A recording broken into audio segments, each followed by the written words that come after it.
Hello viewers, स्वागत है आप सभी का एक बार फिर से हमारे चैनल ज्योतिष ज्ञान में। और आज की वीडियो में हम बात करने वाले हैं ज्योतिष के एक बहुत ही खास टॉपिक राजयोग के बारे में।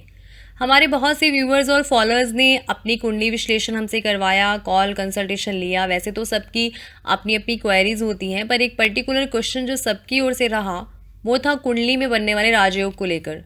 सबकी ओर से जरूर पूछा गया कि हमारी कुंडली में राजयोग है या नहीं, और है तो उसका फल क्या, कब और कैसे मिलेगा। कुंडली में राजयोग कई तरह से बनते हैं। राजयोग शब्द का प्रयोग ज्योतिष में बहुत से अन्य योगों के लिए भी किया जाता है, जिनको अलग अलग नाम दिया गया है। सबसे शुभ और खास योग 5 अलग अलग ग्रहों से बनने वाला पंच महापुरुष योग होता है, जिस पर हम ऑलरेडी एक वीडियो बना चुके हैं। इसी तरह 2 शुभ ग्रहों की युति से कंजंक्शन से बनने वाले कई योग हैं, जिसमें सूर्य बुध आदित्य योग, गुरु चंद्र का गजकेसरी योग, मंगल चंद्र का लक्ष्मीपति योग और ऐसे बहुत से शुभ योग जिनकी चर्चा हम अपने आने वाली वीडियोस में करेंगे। पर सबसे कॉमन राजयोग जो नॉर्मली हर किसी की कुंडली में देखने को मिलता है वो होता है केंद्र त्रिकोण राजयोग। ये राजयोग केंद्र त्रिकोण भाव के स्वामियों के आपसी संबंध से बनता है और इसे पाराश्रीय राजयोग भी कहा जाता है। ये राजयोग 2 या 2 से ज्यादा ग्रहों की युति, दृष्टि और राशि परिवर्तन से बनता है और अपनी स्ट्रॉन्ग प्लेसमेंट में आकर काफी अच्छे फल देता है।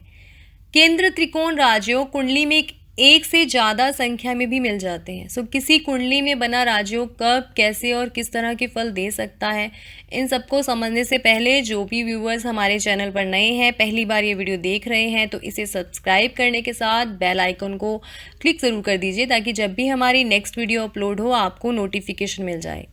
ज्योतिष शास्त्र और कुंडली से जुड़े हुए बेसिक्स को समझने के लिए आप चैनल पर अपलोडेड अब तक की वीडियोज़ को देख सकते हैं। तो सबसे पहले जानते हैं कि राजयोग क्या होता है। राजयोग शब्द का मतलब है एक ऐसा योग जिसके होने से इंसान को राजाओं के जैसा सुख मिलेगा। उसके पास सभी तरह के सोर्सेज होंगे, जिसे हर तरह के सुख, समृद्धि, पैसा, मान सम्मान आसानी से मिल जाए, ऐसा होता है राजयोग। जन्म कुंडली में राजयोग बनता है तो उस इंसान को बिना किसी दिक्कत और परेशानियों के लाइफ में हेल्थ, वेल्थ, पावर और सभी तरह की सुखों की प्राप्ति होती है। बिना मेहनत के सक्सेस और हर चीज आसानी से मिल जाती है। नॉर्मली शुभ भाव में शुभ ग्रहों का कंजंक्शन राजयोग बनाता है। कुंडली में केंद्र और त्रिकोण भाव बहुत शुभ माने गए हैं। त्रिकोण भाव लक्ष्मी और केंद्र विष्णु भाव होता है। इसी वजह से दोनों भावों का आपसी संबंध राजयोग कारक फल देने वाला कहा गया है, और जिस व्यक्ति की कुंडली में योग बने तो वह बहुत भाग्यशाली माना जाता है। कुंडली में फर्स्ट, फोर्थ, 7th और 10th हाउस केंद्र भाव होते हैं और फर्स्ट, 5th और 9th हाउस त्रिकोण भाव है। इसमें फर्स्ट हाउस केंद्र और त्रिकोण दोनों होता है। तो जब इन भावों के स्वामी ग्रह एक दूसरे से कॉम्बिनेशन बनाए तो ये केंद्र त्रिकोण संबंध कहलाता है। यानी केंद्र और त्रिकोण भाव में स्थित राशि के स्वामी ग्रह इनमें से ही किसी भाव में एक साथ प्लेस्ड हो, एक दूसरे के भाव में राशि परिवर्तन करे या एक दूसरे के साथ दृष्टि संबंध बनाए तो राजयोग बनता है। 2 केंद्र भाव के स्वामी राशि परिवर्तन करे और त्रिकोण भाव के स्वामी की उन पर दृष्टि हो तो भी राजयोग बनता है। केंद्र त्रिकोण स्वामी का ऐसा कॉम्बिनेशन किसी भी कुंडली में इजीली मिल जाता है। जैसे 9th हाउस भाग्य का स्वामी कर्म भाव 10th हाउस में हो और कर्म का स्वामी भाग्य में आ जाए तो राशि परिवर्तन से राजयोग बनेगा, और कर्म भाव का स्वामी भाग्य भाव में आ जाए तो माना जाता है कि इस तरह के राजयोग में इंसान अपना भाग्य अपने कर्मों से बनाएगा।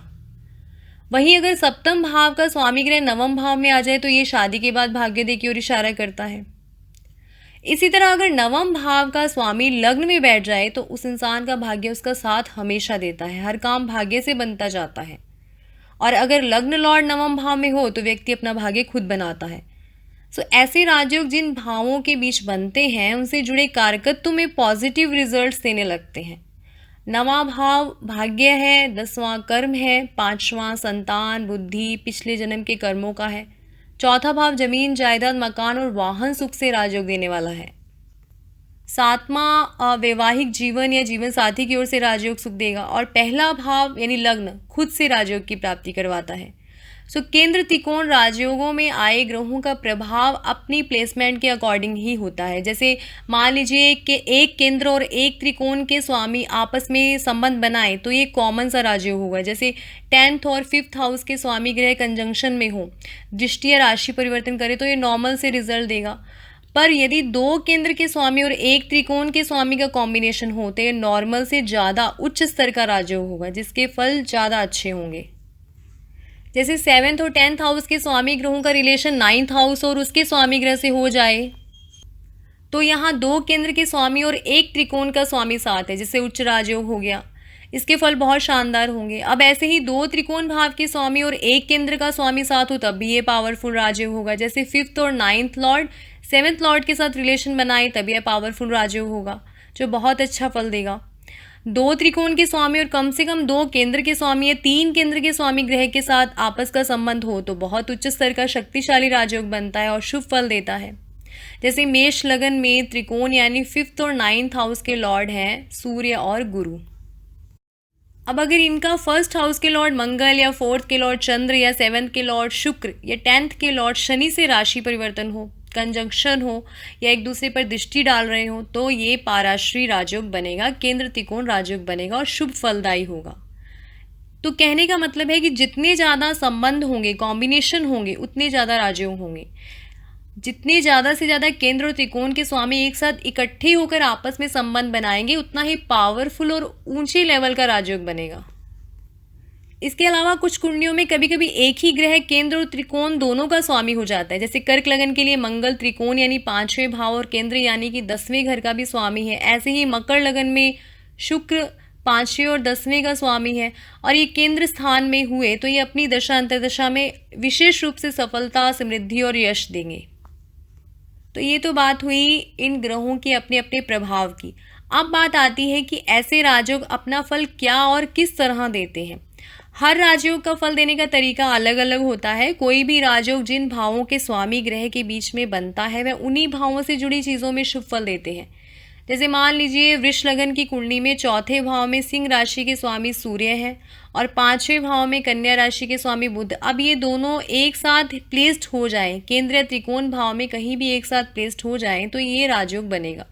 और ऐसा राजयोग उस व्यक्ति को प्रॉपर्टी सुख जैसे मकान, वाहन, जमीन जायदाद और अच्छी शिक्षा और संतान से सुख देगा, क्योंकि यह राजयोग 4थे और 5वें भाव के स्वामी सूर्य और बुध से बना है।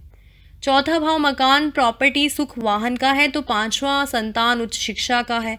तो यहाँ 4थे भाव केंद्र और 5वें भाव त्रिकोण का संबंध इन भावों को लेकर राजयोग का फल देगा।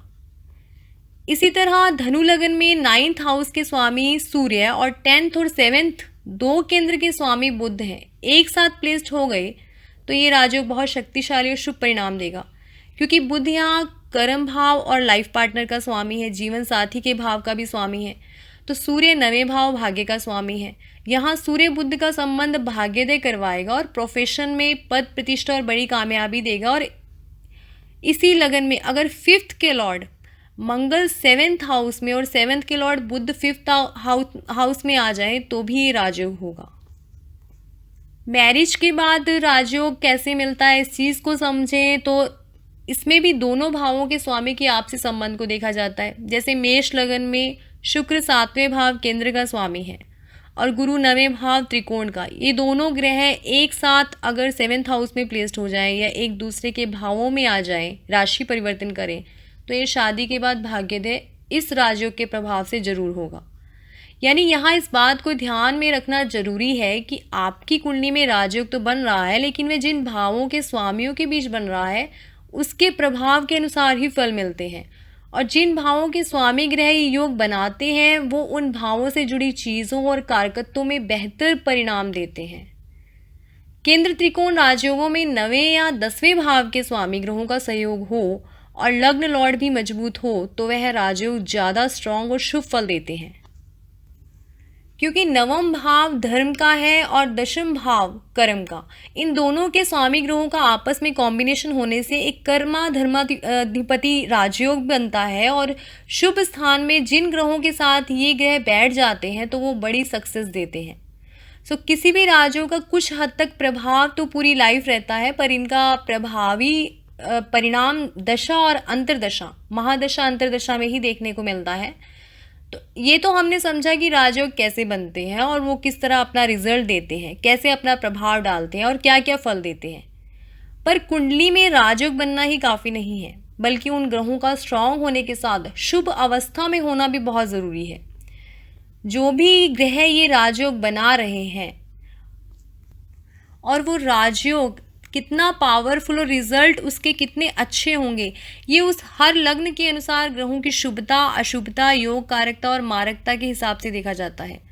राजयोग में आए ग्रह अस्त ना हो, डिग्री वाइज वीक ना हो, उन पर किसी पापी ग्रह की दृष्टि ना हो और राजयोग कारक ग्रहों की प्लेसमेंट अच्छी हो तो वह अपनी दशा अंतर्दशा में अच्छा फल देते हैं। राजयोग जन्म कुंडली में शुभ भावों में बने तो शुभ फल देते हैं, पर बुरे भाव में बने तो उनके फलों में कमी आती है। और ऐसी बहुत सी कंडीशंस होती हैं जहाँ पर राजयोग बनने के बावजूद भी वो भंग हो जाते हैं और अच्छा फल नहीं दे पाते। तो इसकी चर्चा हम अपनी नेक्स्ट वीडियो में करेंगे। सो आई होप आपको आज की ये वीडियो इन्फॉर्मेटिव लगी होगी। If you like this video then share it with your family and friends for astrological updates and query. Follow us with our Facebook page Jyotish Gyan or mail us on our Gmail ID. For horoscope analysis and call consultation, join our Telegram group Jyotish Gyan or connect on website futurestudyonline.com. ये सारे links आपको description box और channel की community wall पे मिल जाएंगे। सो मिलते हैं अपनी नेक्स्ट वीडियो के साथ। धन्यवाद।